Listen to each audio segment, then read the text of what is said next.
नमस्कार मित्रों, आपका स्वागत है आपके YouTube चैनल कॉमर्स क्लास #विजय सर में। लास्ट चैप्टर में हमने इकोनॉमिक्स के फर्स्ट चैप्टर में पढ़ा था, जिसमें इंट्रोडक्शन ऑफ इकोनॉमिक्स को हमने डिस्क्राइब किया था। इंट्रोडक्शन ऑफ इकोनॉमिक्स में हमने पढ़ा था कि इकोनॉमिक्स में कौन कौन से टॉपिक से हमने इकोनॉमिक्स और इकोनॉमी, हमने पॉजिटिव नॉर्मेटिव इकोनॉमिक्स और भी बहुत सारे अपॉर्चुनिटी कॉस्ट, बहुत सारे टॉपिक्स हमने डिस्कस किया था, जिसका लिंक आपको वीडियो का डिस्क्रिप्शन बॉक्स में मिल जाएगा। चलिए हम आज स्टार्ट करते हैं सेकंड चैप्टर हमारा कंज्यूमर इक्विलिब्रियम।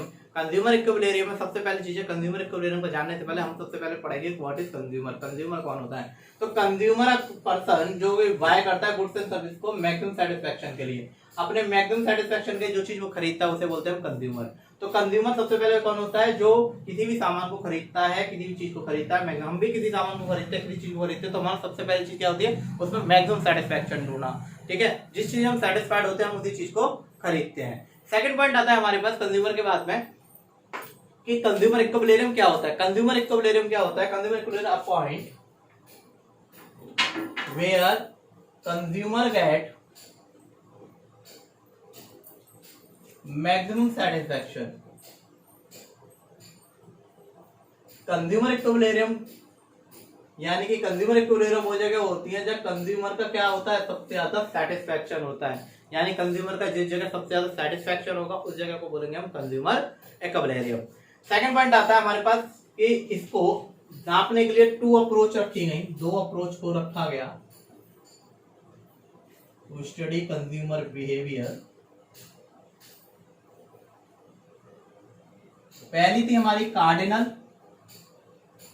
सेकंड थी ऑर्डिनल। कार्डिनल को एक नाम से और जाना जाता है, इसे बोलते हैं हम मार्जिन यूटिलिटी, और इसको बोलते हैं इंडिफरेंस कर्व यूटिलिटी। कार्डिनल जो होती थी उसको देने वाले व्यक्ति थे प्रोफेसर मार्शल। कौन थे? Professor Marshall. और इसको देने वाले कौन व्यक्ति थे? इस चीज को देने वाले व्यक्ति थे हमारे प्रोफेसर हिग्स। तो ऑर्डिनल और कार्डिनल मेजरमेंट में फर्क क्या है? दोनों दो में अप्रोच की गई है। तो कार्डिनल में जो बात रखी गई, उन्होंने कहा जो भी चीज आप रखोगे उसको नंबर में रखोगे। नंबर में, किसमें? नंबर में। और ऑर्डिनल में कहा गया कि आप जो भी चीज रखोगे, जो भी आप मेजरमेंट करोगे वो रैंक में करोगे। नंबर का मतलब उनको ये 1 2 3 4 5 जो भी नंबर दिए गए, और ऑर्डिनल में रखा गया कि आप उसमें क्या करोगे? ऑर्डिनल में रखा गया कि आप उसमें रैंक में डिवाइड करोगे, नंबर 1, नंबर 2, नंबर 3। तो सबसे पहली चीज आती है कि यूटिलिटी क्या होती है। यूटिलिटी, इसमें बात हुई थी ना यूटिलिटी की, तो यूटिलिटी क्या होती है? Utility refer to want the satisfying power of a commodity. किसी भी चीज की आपकी सेटिस्फाइंग पावर है उसको क्या बोलेंगे हम? यूटिलिटी। जहां आपको जो आपकी पावर ऑफ सेटिस्फैक्शन है उसी को बोलेंगे हम क्या? यूटिलिटी। अब यूटिलिटी क्या होती है? देखो भाई, यूटिलिटी सेटिस्फाइंग पावर, तो टोटल सेटिस्फाइंग पावर जो होगी इस चीज की उसको क्या बोलेंगे? उसकी टोटल यूटिलिटी। और मार्जिनल, मार्जिनल का मतलब समझना, मार्जिन माने क्या होता है? एडिशनल। एडिशनल माने कि हम किसी चीज का एडिशनल कंजम्पशन, 4 यूनिट से 5 यूनिट हो गए, 6 यूनिट हो गए, तो पिछले से हम कितना बढ़े, पिछले से क्या चेंजेस आया, उसको बोलते हैं मार्जिनल। और वो अगर आप देखते हो यूटिलिटी के टर्म्स में तो उससे होती है एडिशनल, हमारी जो सेटिस्फाइंग पावर होती है उसी को बोलते हैं। तो टोटल यूटिलिटी क्या होता है हमारे पास? टोटली U1 + U2 U3, यानी कि जो जितनी भी यूटिलिटी हम सबको ऐड कर लेंगे तो उसे क्या आ जाएगा? Total utility. मार्जिन में क्या हो जाएगा? आप उसकी एडिशन, जैसे TUN - 2UN - 1 को आप कर दोगे तो आपको मार्जिन आता है। इसका फॉर्मूला एक बार होता है change in total utility upon change in output या यूनिट। यूनिट में आप जो चेंज कर रहे हैं उसे बोलते हैं। अब सबसे पहली चीज आती है कि टोटल यूटिलिटी। हमारे पास सबसे पहली चीज आती है कि हम टोटल यूटिलिटी का मेजरमेंट किस तरीके से करते हैं। तो टोटल यूटिलिटी के लिए सबसे पहली चीज आती है कि हमारे पास यूटिलिटी है 20। सपोज मान के चलिए हमने लिया है, एक एग्जांपल लिया है, 1 यूनिट पे, 2 यूनिट पे, 3 यूनिट पे, 4 यूनिट, 5 यूनिट। 1 पे 20 है, 2 पे 16 है, 3 पे 10 है, 4 पे 4 है, 5 पे 0 है, 6 पे -6। तो टोटल यूटिलिटी हमारे पास कितनी है? हमारे पास टोटल यूटिलिटी है 20। यहाँ से हम इसमें ऐड करेंगे तो कितना आ जाएगा? 36। ये आ जाएगा हमारे पास 46, ये आ जाएगा हमारे पास 50, ये आ जाएगा 0, और ये आ जाएगा 50 में से 6 माइनस करोगे, एडिशनल ऐड कर रहे थे ना, 50 और -6 है, तो 50 में से 6 करोगे तो 4 आ गया। अब हमारी मार्जिन यूटिलिटी हमें देखनी है, मार्जिन यूटिलिटी कितनी थी वो हम इस तरीके से मेजर करके निकाल लेंगे। तो हमारी पहले पे तो 20 थी, दूसरे पे कितनी हो गई 4, इसमें कितना चेंज आया 4, ठीक है, ऐसे 6, इस तरीके से हमारी टोटल जो मार्जिन यूटिलिटी है वो हमारी क्या हो रही थी, डिक्रीज हो रही थी। भाई 20 से हमारे पास 20 थी, यहाँ कितनी होगी 16, यहाँ से कितनी हो गई 10, यहाँ से कितनी हो गई 4, यहाँ से हो गई 0 और यहाँ से कितनी होगी -6।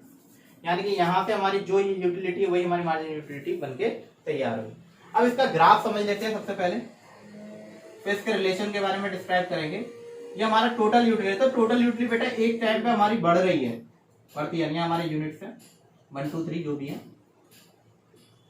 और ये हमारी क्या हो गई टीयू, हमारी टीयू है। तो एक टाइम तक बढ़ी और पीक टाइम होने के बाद में वो डिक्रीज भी तो हुई 44 पे, तो यहाँ डिक्रीज हो गई। अब यहाँ से ये क्या थी, मार्जिन यूटिलिटी तो बढ़ी थी और बढ़ने के बाद में सीधे सीधे फॉल ही हो रही है, ये क्या हो रही है हमारी डाउन होती जा रही है। तो एक पॉइंट ऐसा आएगा जहां हमारी जो होगी वो क्या होगी 0 होगी, ये वाला पॉइंट, और ये अपने आप में क्या होगी मैक्सिमम होगी। तो जहां ये होगी वही हमारा क्या हो जाएगा कंज्यूमर इक्विलिब्रियम, जहां हमारी सैटिस्फाइंग पावर, इससे ऊपर अगर हमने कंजप्शन किया तो हमारी यूटिलिटी क्या हो जाएगी नेगेटिव हो जाएगी। तो हम इसको पॉइंट को क्या बोलेंगे, इसमें 3 फेज बनना है बेटा।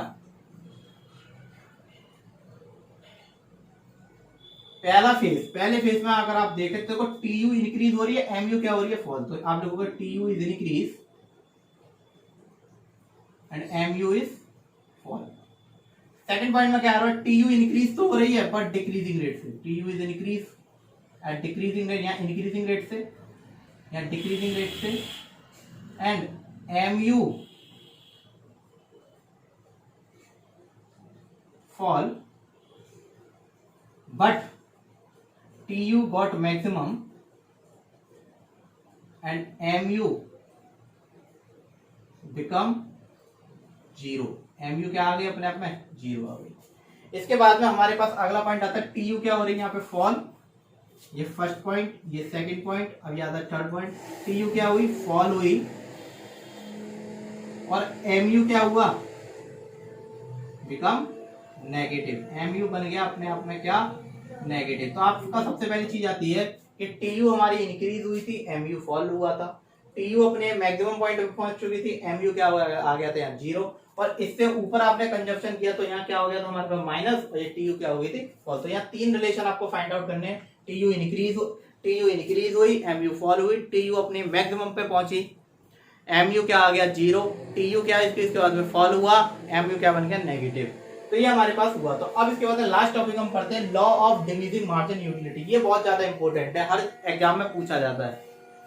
Law of decreasing margin utility state that we have consume more and more units. हम किसी चीज के कंजप्शन लगातार ज्यादा से ज्यादा, यानी किसी चीज का हम कंजप्शन करते हैं तो हमारी यूटिलिटी क्या हो जाएगी, derive from each successive goes decreasing. किसी भी चीज को अगर हम लगातार कंजप्शन करते रहें तो क्या हो जाएगा, उससे हमारी यूटिलिटी जो पावर है, सेटिस्फाइंग पावर है, वो क्या होती जाएगी पर यूनिट के बाद में डिक्रीज होनी चालू हो जाएगी, डाउन होनी चालू हो जाएगी। फॉर एग्जाम्पल हम आइसक्रीम लगातार एक ही तरीके की आइसक्रीम डेली खाएं, क्या होगा, पहले दिन तो बहुत खाएंगे, दूसरे दिन उससे कम खाएंगे, तीसरे दिन और कम हो जाएगी, चौथे दिन और कम हो जाएगी, पांचवें दिन बोले आप नहीं खानी, छठे दिन नहीं अब तो बिल्कुल ही नहीं खानी है। अब नाम भी लिया तो आइसक्रीम का कोई नाम भी नहीं लेगा, तो क्या हो जाएगी हमारी पावर ऑफ सेटिस्फेक्शन। एक ही चीज को आप लगातार खाते रहेंगे तो आपकी पावर क्या हो जाएगी, सेटिस्फेक्शन डिक्रीज है। लेकिन इसके लिए कुछ अजम्पशन रखी नहीं, उन्होंने कहा पहली चीज अजम्पशन में रखा कार्डिनल मेजरमेंट। क्या था कार्डिनल मेजरमेंट, यानी कि आप जो भी चीज रखोगे उसका नंबर मेजरमेंट होना चाहिए, नंबर में, कार्डिनल माने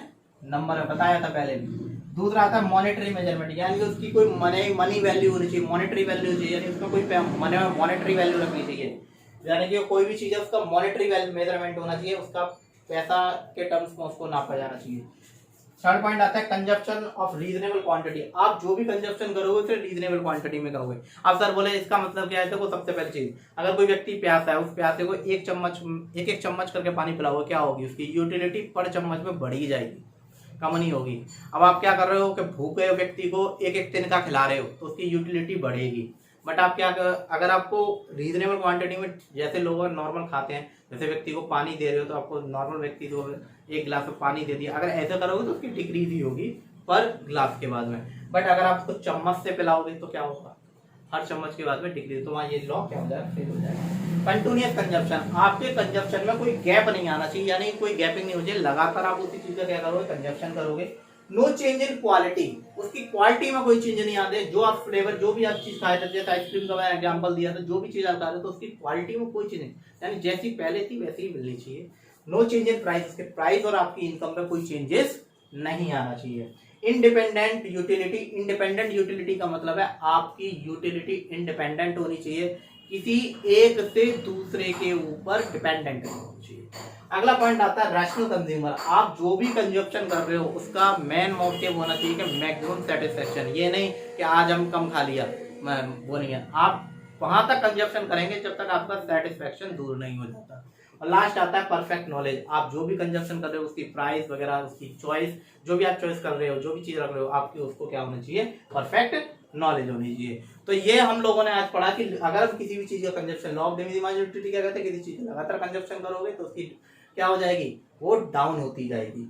जो आप यूटिलिटी है वो एडिशनल जो भी आप सेटिस्फेक्शन करोगे वो भी क्या होता जाएगा, डाउन होता जाएगा। वन एंड मोर यूनिट लगातार कंजप्शन करने से।